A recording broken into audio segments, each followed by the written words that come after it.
टंडे आदम बरसात ताराबाग साने में मनशात फरोशन पारा एहतजाजी रैली ते पुलिस सरपरस्ती में हलायल गोलियन सबब शहीद अली अकबर खासकेली जी बेवा जो अञा इद्दती पूरो न थियो ऐं नई गोलियुनि जो निशानो बणियल उन न्याणियुनि जा ज़ख़्म छोटा त मथां वरी तहल के थाणे जी हद ॻोठ बचल बोदाणीअ में ज़मीनी तकरार ॼाणाए अॻूणे चेयरमैन ऐं पीपी अॻवान शहदादपुर ज़ाहिद उमराणी ऐं संदुनि साथियुनि ॻोठ बचल बोदाणीअ में ॿनीअ ते कमु कंदड़ ख़ासकेली बिरादरीअ जे मज़लूम पोरियत लाबारो कंदड़ 29 न्याणियुनि ऐं नौजवान पोरियतुनि मथां गोलियुनि जो मींहुं वसाए अयाज़ ख़ासकेली ऐं जुमन ख़ासकेली खे न सिर्फ़ु गरनि पर सरकारी हथियारनि यानी G3 सां मौत जी निंड सुम्हारियो वियो आहे। अहिड़े अन्याय ऐं ज़ुल्मनि जो सदमो न सहंदे मक़तूल अयाज़ ख़ासकेलीअ जी ॾाढी सत बिराई बि सदमे में बुरको मटाए वञी ख़ाल खे हक़ीक़ी सां मिली आहे। तहलके थाणे जी हद में हाव ॾारींदड़ वाक़े ते वारसनि समेत सिंध जे मुख़्तलिफ़ इलाइक़नि मां सवें माण्हुनि लाश रखी हाला बाईपास सुपर हाईवे ते धरणो वणी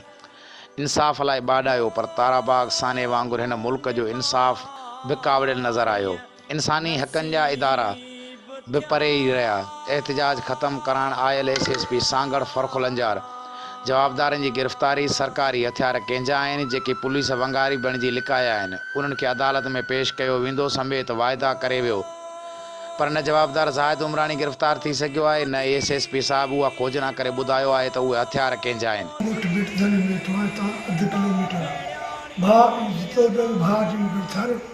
माण्हू गॾु थिया झगड़ो पियो थिए मुंहिंजो ट्रैक्टर वहे पियो तूं हल मुंहिंजो पोइ मूंखे बंदूक ॾे हथियार कारतूस ॾे की पंहिंजे सरदार खे चवणा हथे खणी वञो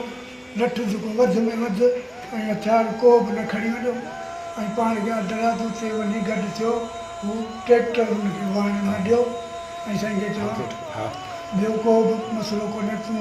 ददर सां उते रस्ते ते हिते सरज़मीन ते जहिड़ो शुरू थी चुको बाहि लॻी पई इज़त जो सवालो बनी में कमु करे रहियासीं कुझु तो असांजे मथां हमिलो कयो हुन में असांजा माण्हू पंहिंजे हिसाब सां कमु करे रहिया हुन में हमिलो कयो कुझु माण्हू अॻियां ट्रैक्टर खे रोकण जे हिसाब सां विया हुन में मुंहिंजो भाउ जंहिंखे धकु लॻी पियो उनखे बचाइण जे ख़ातिर आउं वियुसि मूंखे निशानो कयोसीं डायरेक्ट ॿांह ते ऐं उन में असांजा 27 माण्हू ज़ख़्मी थी विया तंहिंमें 3 माण्हू जेके फौत थी चुका आहिनि तंहिंमें मुंहिंजो भाउ आहे।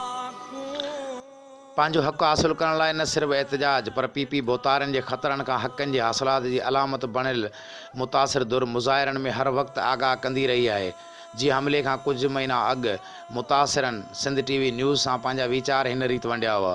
साईं असीं आहियूं हिते तालको टंडवा मां भर शहदादपुर जी आहे ऐं असां जेको आहे सो ज़ुल्म कयो आहे ज़ाहिद उमराणी ऐं रियाज़ ख़ान बोदाणी जेको असीं तक़रीबन 100 साल 150 साल खां पहिरीं असीं हारी आहियूं जेका असांजा आबा ॾाढा मुक़ाम बि उते आहिनि ऐं जेको असांजी ॿनियुनि ते हिननि कब्ज़ो करे ज़ाहिद उमराणी बोदाणी खे चयो आहे ॿनी मूंखे ॾियो ताकी आउं पाणे थो इन्हनि हारियुनि खे ॾिसां ऐं हू जेको आहे वाइस चेयरमैन बि लॻो पियो आहे ऐं असां ज़ाहिद उमराणी ऐं उन असां सां ज़ुल्म कयो आहे उन सां ॿिट भरणियल सभु वॾेरा असांजो मसइलो इहो आहे त असांजो हक़ कोन था कनि असां ज़ुल्म थी रहियो आहे ऐं असां जंहिं कंहिंखे दाहे आया आहियूं असां हींअर सांगोड़ मां वाचियूं सभिनी SP DSP खे दाहे उन्हनि असांखे हेॾां मोकिलियो आहे त अयूब DSP हिते वेठल आहे तव्हां हुन सां ॻाल्हायो उहो पंहिंजो दरनि ते कुरफड़ी पंहिंजो गुम थी वियो।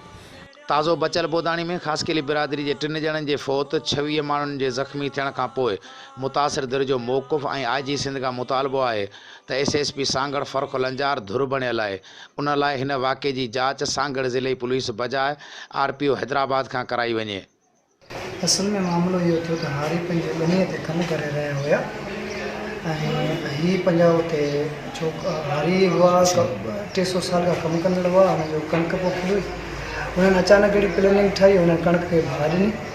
ऐं बाहि 17 खे उछलणु शुरू कनि ट्रैक्टर काहे आया त माना ट्रैक्टर वाहे कणिक खे बाहि ॾेई पंहिंजो ओॾी महिल हर लॻाए छॾी वजूद ई ख़तमु कयो वञे हारी मौजूदु हुआ त हारी न मज़ामत कई जॾहिं हुन फसल हारी अगरि जंहिंजी ॿनी 2 एकड़ हूंदियूं या 4 एकड़ हूंदियूं त ज़ाहिर आहे जंहिंजो गुज़र सफ़र 2 एकड़नि ते हूंदो त मज़ामत बि त कंदो पोइ हारी ने मज़ामत कई उन्हनि ते त मज़ामत हुननि गोली वसाइण शुरू कयूं वो पूरी प्लान सां आया 4-5 ॻोठ खे चौतरफ़ मोर्चा हुआ टोटल रस्ता हुननि ब्लॉक करे छॾिया हुआ बहरहाल पोइ जंहिं महिल मर्दनि खे गोलियूं लॻियूं त औरतूं बि निकितियूं त हुननि औरतुनि ते बि गोलियूं वसाइण शुरू कयूं पटा हुननि जे हथनि में हुया औरतुनि खे पटा बांधण शुरू कनि ऐं गोलियूं बि वसाइण शुरू कनि, जंहिंमें असांजूं 14 औरतूं ज़ख़्मी आहिनि ऐं किन खे गोली कंध में आहे, किन खे टंगुनि में आहे, किन खे पेट में गोली आहे। बहरहाल जंहिंमें न हुन 70 साल जी पोड़ी ॾिठी आहे, न 8 साल जी छोकिरी ॾिठी आहे। प्रेशर ते हुया, हिननि खरोबे ते कढियो, पर ज़ाहिद उमराणी पंहिंजा हथियारबंद वठी करे हिते अची हलान कयो। पहिरीं कणक खे बाहि ॾिनी आहे, उन खां बाद में जेको हिननि खे चयो तव्हां हितां निकिरो था, कयो हुते पंहिंजा ट्रैक्टर हलाए करे ज़मीन खे खेड़ियां थो। त हिननि चयो भई जॾहिं हार पोइ असांजो आहे, बनी असांजी आहे ऐं असां हितां कीअं निकिरूं, ऐं असांजी रोज़ी आहे, तो असांजी रोज़ी खे बाहि ॾिनी आहे ऐं ईअं असां पंहिंजा की असां जेको हिनखे छॾे कीअं वञूं। त उन हितां हुननि जेको पंहिंजो हथियारबंदनि बग़ैर कंहिंजे जदीद हथियारनि जा मुंहुं खोले ॾिना, जंहिंमें ज़ाहिर पंहिंजे बचनि खे बचाइण जे लाइ माइरूं निकितियूं, भेनरूं निकितियूं। पर हुननि ज़ालिमनि खे एतिरे क़तई तौर ते इहो अहसासु न थियो त अॻियां का औरतूं आहिनि, जॾहिं की असांजी सिंध में रवाज़ु आहे औरतुनि खे सत क़ुर बराबरि सम्झो थो वञे, पर हुनजे बावजूदि हुननि ज़ालिमनि न्याणी जो को एतिराम न कयो ऐं उन्हनि ते बि सिधियूं गोलियूं वसायूं, जंहिंजे नतीजे में असांजा 3 ॼणा जेके शहीद थिया आहिनि ऐं 28 हिन महिल ताईं ज़ख़्मी आहिनि। ज़रूरत उन ॻाल्हि जी आहे त पोरियतुनि ते हलियल गोलियुनि सबबि फ़ौत थी वियल जुमर ख़ासकेली, अयाज़ ख़ासकेली ऐं सदमे में फ़ौत थियल माई सतबराई जे क़ातिल PP शहदादपुर जे अॻुवाण ऐं अॻूणे UC चेयरमैन ज़ाहिद उमराणी ऐं ॿियनि हथियारबंद हमले आवरनि खे गिरफ़्तार करे हमले में इस्तेमालु थियल सरकारी हथियारनि जी जांच कराई वञे त आख़िर सिंध खे फ़लस्तीन बणाइण में कहिड़ी बाअसर धुर जो हथु आहे ऐं SSP सांगड़ फ़र्ख़ु लंजार जे अचण सां अहिड़ा वाक़िया छो पेश ईंदा आहिनि।